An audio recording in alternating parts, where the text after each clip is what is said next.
Love this podcast? Support it and sponsor today. Simply head to ozcastnetwork.com for details.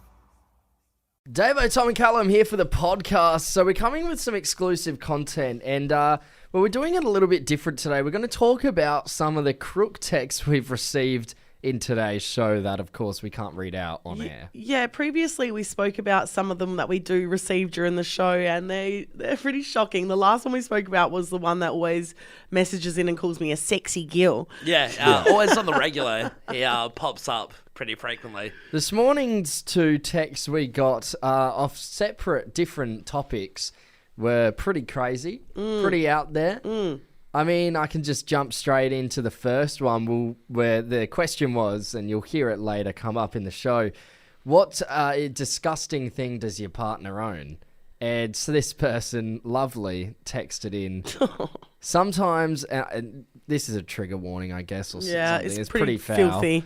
Sometimes I will jack off into my underwear and then go outside and interact with people without having washed or changed underwear. It is dominance. It's not dominance. It is disgusting. It's creepy. But It's a little odd. I just I think the funniest bit about that text is obviously it's all pretty on the nose weird, but I really love the dominance bit at the end. I think that's crazy that in whatever mindset this person has, they think this is a power thing to go around with that in your undies, having a chat to your local barista when you get a coffee. But without the dominance thing, you think this could be real. The dominance thing solidifies the idea that it is a joke, indeed. Do you? Because I don't think it's a joke at all. I've met some of our listeners. Yeah, no, and I wouldn't put it past some of I them. think it's quite obviously a joke. Do you reckon? I don't reckon it is, Tom. I think it's hit and miss. It absolutely I think it's hit and miss. I think it absolutely is. There's a lot of strange people out there. Yeah, I don't think that's more uncomfortable for the person walking around with a bunch of semen in their underwear all day. Kinks are kink, mate. Don't yuck anyone's yum. What about this other one? Okay, what was the question though? The next question was, what is the stupidest injury you have gotten? And this person said, I pulled my lower back attempting to auto-fellate myself. Yeah, that's sucking themselves off. Let's put it in layman's terms. The In Marilyn case you didn't Manson know dance. what auto-fellate means, yes, it is to do the old Marilyn Manson trick and pleasure yourself with your own top side. Now, look, I have no doubt that both of you have tried to do this. You've said that a lot. What do you mean a lot? You've brought that up multiple I don't think times. I have brought that up ever before. I think in my it's come life. up. You I think have. it has come up. You absolutely have. But I I definitely think you would just not, like to picture us doing it. I wouldn't have thought so, Tom, but I definitely feel like that's something you've both sat at home trying. But do you think all guys have tried Yes, that? Or, yeah, it's not just you two. It seems like singling us out. I feel like you could look at any guy and know they've probably gave it a whack. So you've admitted it. I haven't properly tried. I've stretched to see if it would work, and I'm not flexible. I wouldn't be able to do it. Yeah, I know for a fact I wouldn't be able to get anywhere near. I'm so unflexible. At most I've craned my neck, and that's enough. Oh my God, Callum. Jesus. No, I'm not saying I haven't even been able to move my back. It's taxing. It's hard. And Not that's that I why, had the intention to really do and it. that's why you've taken up yoga. Yeah. Damn, I shouldn't have told you about the Pilates classes. Now 2 and 2 have been put together. And that is just a slight insight as to some of the texts we receive on air that we will commonly mention and say we can't read out. Keep them coming. Yeah, please keep them coming. We do love it. It sparks a lot of conversation. Generates more content for all this exclusive content you can get off air every time you tune into our podcast, which means it's time to get into the podcast. You're listening to Davo, Tom and Callum, the podcast. Sometimes you can be doing the most mundane thing and things go wrong and you hurt yourself. And that's exactly what happened to me, not last night, the night before. Right now, I've got a pretty bad sore lower back where I'm sort of a bit stiff and walking around. I feel like this is just really me venting on air, which is a little bit uncomfortable for everyone. But I heard it in the most stupid way. I heard it sleeping. Wow. Yeah, okay. right. So something real mundane. I mean, What are know, you, Dracula sleeping on a coffin? Well, it feels like it at the moment, to be honest. But I was just asleep, and I think because I've got a bit of issues with my lower back, I was laying there, and usually when this is so mundane, when you're laying down, if you want to take the strain off your lower back, you put a pillow under your legs. But I fell dead asleep, flat on my back, and I must have been laying there for like 5 hours. So when I woke up, I couldn't stand up straight, which was very concerning. Jeez. Yeah. Right, what were you, 90-degree angle? Literally, yeah. You could say you were pretty acute. Oh, Tom! Oh my God, I'm blushing. Cute little maths joke. You say people don't find this interesting, Davo, though, but there's chiropractors out there that are loving this. Oh, absolutely. So yeah, I hurt myself sleeping. Come on now. Yeah, no, that's no good, It's a is it? stupid way to injure yourself. It is bizarre, isn't it? And when you wake up, I don't know, your back. Yeah, it's been an absolute cruncher seeing you go around on the Nurofen and stuff. Like it looks painful as. Yeah. Or am I flying? You know. Yeah, forget Freddy Krueger.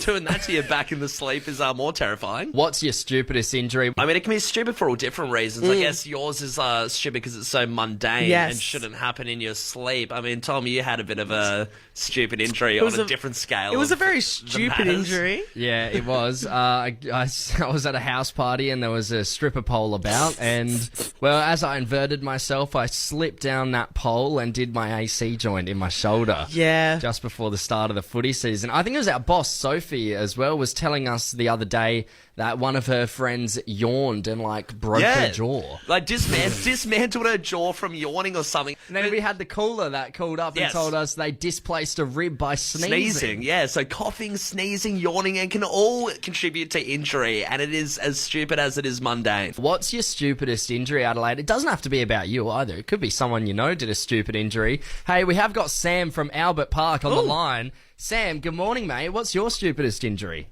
Good morning. I was just crossing the road. Yeah? And what happened? I was like, I had these pants on. Wait, I can hear my phone echoing. Hang on. Thank God you had pants on. Parachute pants. Got blown away. Technical difficulties. Nah, you're right, No, Sam. I was just crossing the road and my shoe got caught in my pants leg, and so I just like stacked it right in the middle of the road, and there was all these cars coming and I had to stop. I had all this like shopping in my hands that went everywhere. Oh, no. Did you have anyone help you? Did anyone stop and come out of their car? Or did you Yeah, they did, and that made it even worse. I'm like, I'm okay. And you know when you like have to pretend that you're like not hurt, and I'm like, I'm alright, and I'm just like walking off, trying not to like limp. Yeah, your face was red, the eyes were watering. Were these pants a fashion choice, or were they sort of comfy? Yeah, they were. They were like fashion choice, like the full wide, like, and I had like the pointy shoes, and like as I was walking, the tip of my shoe got caught in the pants leg. Yeah, Sam, the fact that you're peacocking in your fancy pants also makes that a lot more embarrassing. Well done. I know. Good on you, Sam. Thanks so much for getting involved this morning. No worries. Hey, we're going to go to Littlehampton. We got Naomi on the line as well. Naomi, what's your stupidest injury? Hey, good morning, all. All I did was put a blanket over my daughter on the couch, and then I couldn't stand up properly. I looked like Quasimodo for about 3 weeks. Oh, you did something to your back, did you, as you threw the blanket? I popped it out of place, and then we found out I had degenerative disc disease, so... Wow. Yeah. Oh, my goodness. Just from putting a blanket on, and then it was quite embarrassing going to the shops and, not being able to stand up properly. And yeah. Naomi, have you put a blanket on since? I have put many blankets on. I was going to say, bit of PTSD. Everyone in the house is really cold at the moment. Hey, thanks. No, they should just go. Yeah, no. Thanks so much for getting involved, Naomi. We appreciate it. Cheers, everyone. Have a great day. Plenty of people getting involved on the text line at the moment. Somebody texted in saying, I farted and threw my back out. What? Were they throwing it back when they were doing that, or what? They must have been showing off. There would have had to been some sort of force there. There's a lot going on. Someone else said my son was doing air guitar, flicked his hand a little too much, hit his chin, bit down on his lip, and needed stitches all through the lip because he was bleeding so much. Someone else said I pulled my lower back going ham sanger on myself. Doing the old reach around. Hey, we're going to go to Kerry in Seacliff Park. Kerry, what's your stupidest injury? Well, hi. G'day. It was my husband, actually. Yep. during lockdown for COVID, we had a Zoom meeting with some friends, had way too many drinks, decided to put on some music. My husband was dancing around in the lounge room, tipped over himself, did his rotor cuff in his shoulder and ended up having to have surgery. Oh my gosh, he had his apple bottom jeans and boots with the fur on. Yeah, how hardcore was he dancing?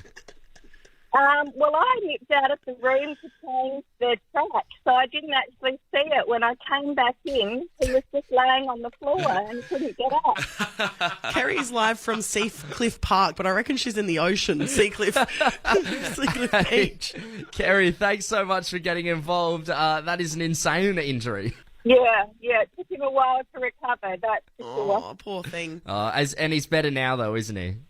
He is, yeah. Yeah, okay, He was doing the worm this morning. Yeah. He's all good. Morning doing the sprinkler in bed. Hey, good on you, Kerry. Appreciate it. Thanks. Cheers. Hey, we're getting another call come through at the moment. Hello, who are we speaking with? Oh, my goodness. Hi, this is Rachel. Rachel, what's your stupidest injury? My grandpa, whenever he was over here from the UK, he tripped over one of our cat scratching posts and broke his hip. He tripped over what, sorry? The cat scratching post. Oh, damn those cats. And what did he break? His hip? His hip, yeah. Yeah, geez. Not what you want when you're on holiday as well. Overseas, hospital bills, no. You just know the air of arrogance with the cat as well. They don't care whatsoever. No. The cat was probably the one that pushed the scratching post in front. Put down the mic. What's in the podcast? What's in the podcast? Davo, Tom and Callum, the podcast. Don't you think being a billionaire would be pretty nice? Nah. Yeah, it would be pretty nice considering I couldn't afford to go to the doctors on the weekend, you know. I wouldn't mind a couple of extra dollars. Yeah, right. I mean, you got people like Bruce Wayne, you know, spending his billions to become Batman, all this cool stuff. Oh, okay. That would be ideal, wouldn't it, to become a superhero? Yeah, right. Tony Stark becoming Iron Man. You know, all these billionaires doing cool things with their money. I just want a good weekly shop. Yeah. Like, you know what I mean? Batman has groceries, I'll tell you that. He has a butler that does the grocery shopping. But no, there is a downside to being a billionaire, right? And that's like the lack of challenge in life, right? I mean, you can drown yourself in your work, but at the end of the day, there's nothing to work toward because you can buy everything and anything. Well, I guess the void gets bigger and bigger. Yeah, I guess there's a certain point that you've made all of your money, so, you know, things aren't as exciting anymore and you do just work. Yeah, and I mean, that's probably why we see names, you know, like Richard Branson in the news so often taking regular Joes to space, well, regular Joes with money. Jeff Bezos putting all that money into a Lord of the Rings TV show simply because he loves Lord of the Rings. Elon Musk fighting Zuckerberg and buying Twitter and renaming it X. You know, you see these names in the news so often. And a billionaire to hit the headlines latest is Musk again. Elon Musk. This bloody guy. This guy's insane. Right? Elon Musk seems like he doesn't strike me as your typical billionaire either. He's like just a bit of a character. Yeah. Like the things he finds interesting like really surprise me. So this is a case of someone having too much money in terms of Elon Musk here, because he's offering Wikipedia $1 billion to keep them afloat. As we know, like, Wikipedia always asking for donations. I mean, as long as I can remember, you log in, they say, hey, keep Wikipedia afloat, and donate thank goodness for that, because it's a reputable source, obviously, that anyone can edit in the world. It's so funny that that's been like that for ages, though, the Wikipedia donation thing. Surprised they haven't gone under. They've kind of kept afloat, even requiring the donations for so long. Well, Elon Musk is offering them a way out. Oh, okay. So Wikipedia can finally get their source of income. They don't have to ask everyone else for money. That's it. He's offering them $1 billion. $1 billion. A lot of money. A lot of money. And of course, you know, it's a bailout. He's doing them a favor, I guess. $1 billion. They'll never have to ask for a donation again. But that's the exact thing. It is a lot of money. Yeah. Right? This doesn't come without a price. Yeah, what's the catch? Is he going to have on his page that he's, like, appendage is giant or something? Like, and it can't be edited? Yeah. I'm sure there will be some things he'll change to his own page. But no, it is for Wikipedia to change their iconic name from Wikipedia to Dickopedia. Wow. That is a man with too much money. Yeah. This guy's willing to spend $1 billion for a cheap gag that's not going to be funny after like 5 minutes. He'll be like, why did I just give him $1 billion? That's a man who's, at a dinner party with his rich friends, had too many wines and thought, do you know what would be crazy, guys? Do you know what would be crazy? Let's change the name of Wikipedia. How That's immature mental. is he? Sitting there going, Dickopedia. Elon Musk is the grown-up version of Richie Rich. Oh, like, never hit maturity or puberty. You're listening to Davo, Tom and Callum, the podcast. This is definitely going to out a lot of dudes out there. It's going to, open up the door into the secrecy of what happens in a guy's house that, hopefully it doesn't disgruntle too many people for unleashing this secret, but a lot of people might know about it. It's yellow pillows. Oh my gosh, I thought you were going to say you snapped your blanket in half. It's Man, what's the time, Tom? 7:40. Just keep moving, baby. Just keep moving. Yellow pillows. So Yellow pillows. a dude has come out, his name is Cam, and he's chucked up a picture of his favourite pillow, and this tweet has literally got 1.3 million likes. It is huge. Everyone is getting around this, and simply, he is revealing his yellow pillow to his girlfriend. Shame. Shame. Shame. And like I said, 1.3 million people, though, have seen this, and he's doing it as kind of an unveiling and saying, hey, this is what happens in a guy's house. Often, we don't change the pillows that often. Yuck. A lot of people were commenting being like, I haven't changed my pillows since I was 10. That is... I mean, it depends how old they are. If they're like 12, that's okay. I think they're an adult. I think they're in their adult years. 30-year-old. But, other people are saying they've got rid of their yellow pillows recently and they haven't been able to sleep comfortably since. So it is a huge thing. It is a huge phenomenon that happens in dudes' houses. They haven't been able to sleep comfortably since. Why? Because they're not breathing in their own muck. Like, how horrendous. So the reason why the pillows get yellow underneath the pillow sheets is through sweat. So usually sweat goes through the sheets and it goes onto the pillow, and that's how it works. Yeah, right. And if you want to get rid of it, if you're not so attached to the yellow, you can use borax and a bit of bleach. Oh, thank you. Yeah. So if you want to get rid of it, it should be good as new. I mean, just change your pillows. They've all got expiry dates on them. You should just rotate them as much as you need to, which is definitely a good thing to do. But people don't. Pillows And guys are don't a lot. expensive, to be fair. They are expensive to get a nice pillow. A nice one. I mean, you can get a 2-pack for about $4 from Kmart. Just That's FYI. not the same. You need that memory foam, don't you? Yeah, so true though. But, I mean, there are so many things around a house, and especially when you expose it to someone you're dating, that they might find it a bit confronting. There's so many gross hygienic things that might be left around the house. I mean, this is like not necessarily an item, but when I dated someone when I was in my late teens, and I was with him for about 7 months, and the whole time he never changed his sheets. Wow. The whole time. The whole time. Wait, That's a long time to go. But and he had a water bed. That's just a side note. That's just Shame. Actually, that could be the gross thing that a partner has, a water bed. Yeah, doesn't matter how clean the waterbed is, just a waterbed. I mean, so many different things. Is it a toothbrush? Is it the undies? Is it the sheets? Bar soap. Bar soap is disgusting. Yeah, that's not good. Is it a waterbed? Disgusting. Let us know on the text line. Dob in your partners, Adelaide. What gross thing does your partner own? There's so many people getting involved right now. Somebody's texted in saying, my ex owned the most ugly soul.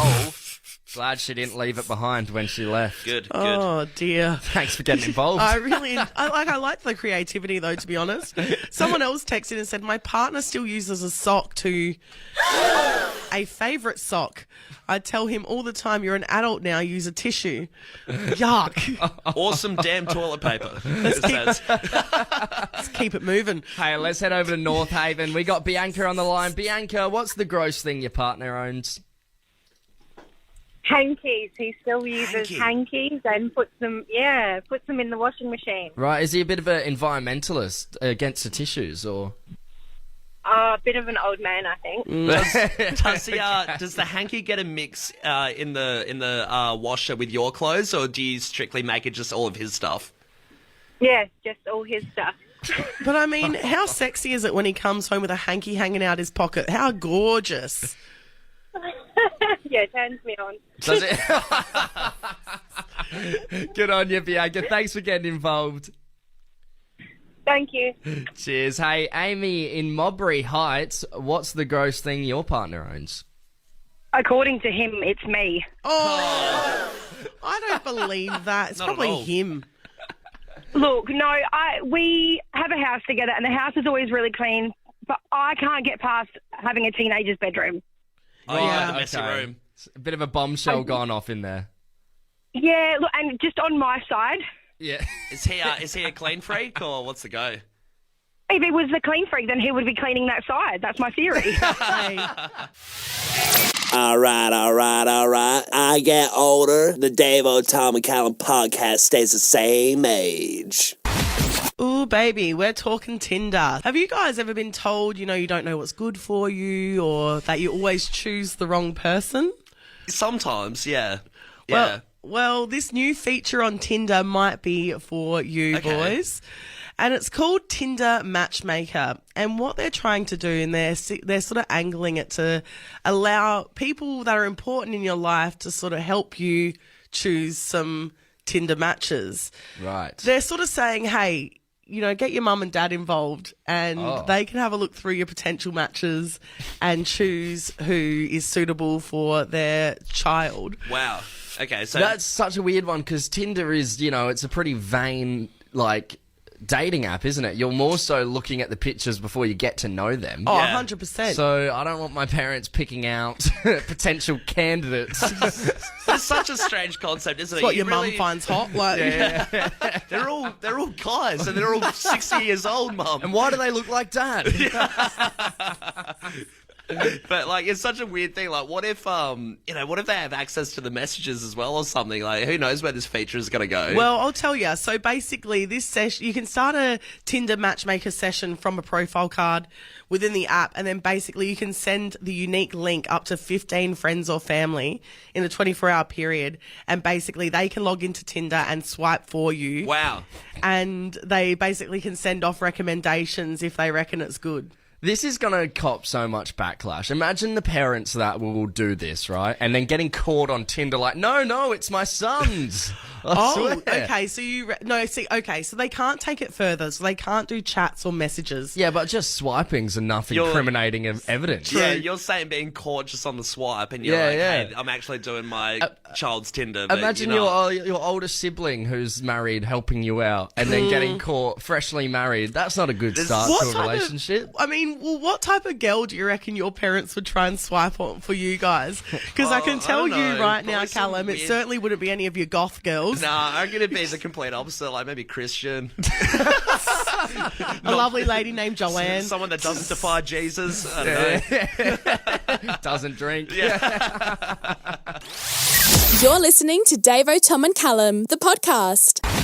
We love Adelaide and we love things that are produced here. And a good little article has come out to explain all the different TV shows, the iconic TV shows from back in the day that were actually filmed and produced here. And a lot of them have taken me by surprise. Yeah, I don't think there's that many TV shows getting filmed here from Adelaide nowadays, is there? I don't believe so. I don't reckon there is. Maybe the occasional Netflix show that might be around. But Yeah, maybe. that's about it. Escape from Pastoria or whatever. You know, there's a few little movies. There's a few big budget movies that come here. But in terms of these iconic little tiny TV shows back in the day, we've got McLeod's Daughters. That was filmed out in Gawler. Gawler, was it? Yeah, I think so. Yeah. Out that way. Did you ever get around McLeod's Daughters? Can't say I did. No. Horsey girls, you know what I mean? I like the Saddle Club a lot, but not McLeod's Daughters. Of course you did. Of course you like the Saddle Club. I don't know. Was McLeod's Daughters the rival to Saddle Club, or were they in the same league at all? Nah, McLeod's Daughters was more of a drama, whereas Right. Saddle Club was a kids show, you know? Yeah. Yeah, I reckon McLeod's Daughters came around a little before Saddle Club For as sure. well, from memory. I mean, interesting fact, they had a telly movie towards the end of the series run, and it was the highest rated telly movie of all time in Australia. Jeez. Wow. Yeah, they Righto. smashed it. McLeod's Daughters killed. Giddy up. Another one, Humphrey B. Bear was filmed here. It spanned from 3,000 episodes, and it was the second longest running Australian TV show, which ran between 1965 to 2008. I mean, everyone loves Humphrey B. Bear, right? Remember when you go to the Christmas pageant, he'd be there on one of the floats waving at you? Yeah. Silent assassin, blowing kisses and wiggling his butt. I reckon my mum had a bit of a crush on Humphrey B. Bear. She's obsessed with the bloke. Had dolls and everything. Yeah, right. Interesting Crush choice. on Humphrey. You know, Humphrey expanded, though, to all different countries. So he did the US, UK, Asia, Middle East, bit of South Africa. So he got televised everywhere. Yeah. Did you say he had it was 3,000 episodes? 3,000 episodes of Humphrey B. Bear. Jeez. And he doesn't talk. There's a lot Isn't going that into insane? Pretty cozy gig, isn't it? Dude's probably falling asleep in there every episode. Fat Cat as well, from Adelaide. From Fat Cat and all of us here at Channel 7. Good night, boys and girls. So I didn't realise it was all the rage when Fat Cat got cancelled. Its production value kind of went down and it got a bit poor. So they cancelled it. But then A Current Affair did a huge mock funeral for him. Oh, that was really popular. So yeah, there were people that were a bit outraged and protests throughout Australia. Yeah, Yeah, gee, see, Fat Cat was pretty iconic. I mean, he ended, I reckon, when I was born, but it was still sort of remnants of Fat Cat hanging around. And he used to have his vest and his hat and he was giving it heaps. I feel like you still hear people talk about Fat Cat, though. You hear the name getting thrown around. He still lives within us. And lastly, Wheel of Fortune with Baby John Burgess.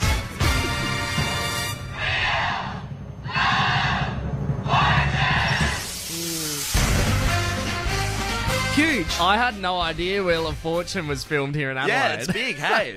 So Massive. that Baby John Burgess, he was an icon on TV. You know, he had that thick moustache, the side parted hair. Yeah. He was given Adriana was the hottest chick you'd ever seen. And he looks like a guy that would be named Baby John. Oh. He loves it. There you go. So there's some of the TV shows that were filmed here in Adelaide. So if you didn't know that, but all of them filmed in Adelaide. So we have a bit of iconic TV history here. If there you you didn't go. know. Bit of water cooler chat for you That's at it. work today. First rule of the Davo, Tom and Callum podcast is you don't talk about the Davo, Tom and Callum podcast. The second rule of the Davo, Tom and Callum podcast is you don't talk about the Davo, Tom and Callum podcast.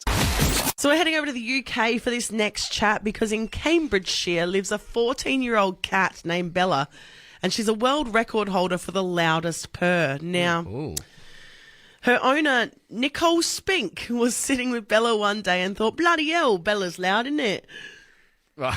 It's We've always thought that Bella had the loudest purr in the world. She is such a loud girl. You sit there watching TV in the evening and you have to turn the TV up so you can actually hear. pissed me off after a while, to be honest. Yeah. A loud purr. Yeah. Loud purr.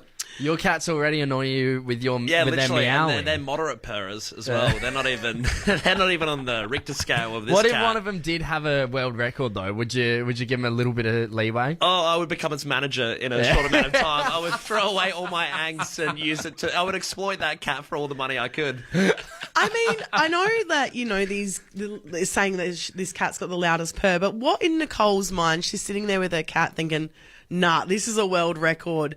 Because, look, they did get someone out to hear the purr, and I'll play it out for you now.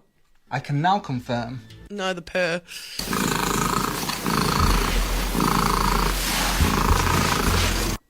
I mean, it's not like you wouldn't be sitting there going, "This is a world record holding cat." Yeah, holy crap! Keep it down. Just it doesn't seem like it's extremely loud, does it? Or it's not like breaking the speakers, right? No. So they did have the Guinness World Record people come into the house, and they had their decibel reader there, and apparently she reads 54.6 decibel, which is the equivalent to the noise of a boiling kettle. Right. I can now confirm that you achieved 54.6 decibels airweighted. Congratulations. You are officially amazing. Hey, well done. Now well done to the cat. What's the cat's name? The cat's name is Bella. Bella. No, that's a bit upsetting. I would have called it like Mr. Meowgie. Yeah, it deserves Karate a good name, Kid. doesn't it? Yeah. But there is a bit of a catch with this, boys, because yes, she's a record holder for the loudest purr, but it's the loudest purr of an alive cat. So this cat has Stephen Bradbury'd it because what's happened is 2 other cats had much louder purrs, but they've dropped dead. They're no more. They're no more. So Bella's come in with her bloody boiling kettle purr. Swinging through. Absolutely knock the other competition over and come on through with her bloody kettle. Hey, if it gets the gold medal. There you go. Good on you, Bella. Congratulations. Loudest alive cat. Love this podcast? Support it and sponsor today. Simply head to AuscastNetwork.com for details.